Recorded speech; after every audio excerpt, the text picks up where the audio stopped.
Azərbaycandan xaricə turizm axını dayanıbdır. Belə ki, Birləşmiş Ştatlar və İsrailin İrana hücumu və bundan sonra başlayan müharibə bir çox sahələrlə yanaşı xarici səfərlərə də təsirini göstərib. Artıq yaxın şərq ölkələri ilə səyahətlərin əksəriyyəti ləğv edilibdir. Bəzi hallarda isə vaxtı dəyişdirilibdir.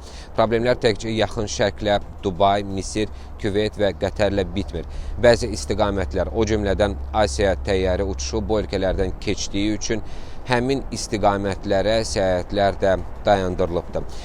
İrandakı müharibədən ən çox təsirlənən şəhərlərdən biri də Dubaydır. Məlum olduğu kimi İranın cavab zərbələrinə ən çox hədəf götürülən ərazilərdən biri də Birləşmiş Ərəb Əmirlikləri və xüsusilə Dubaydır. Dubay Əmirliyi son zamanlar turistlərin bir nömrəli səyahət yeri idi, amma müharibə səbəbindən ölkənin turizm sektoru demək olar ki, çökübdür. Hazırda bu ölkəyə uçuşlar müəyyən müddətə ləğv olunsa da insanlar ümumiyyətlə digər vaxtlarda da səyahət etməkdən çəkinirlər.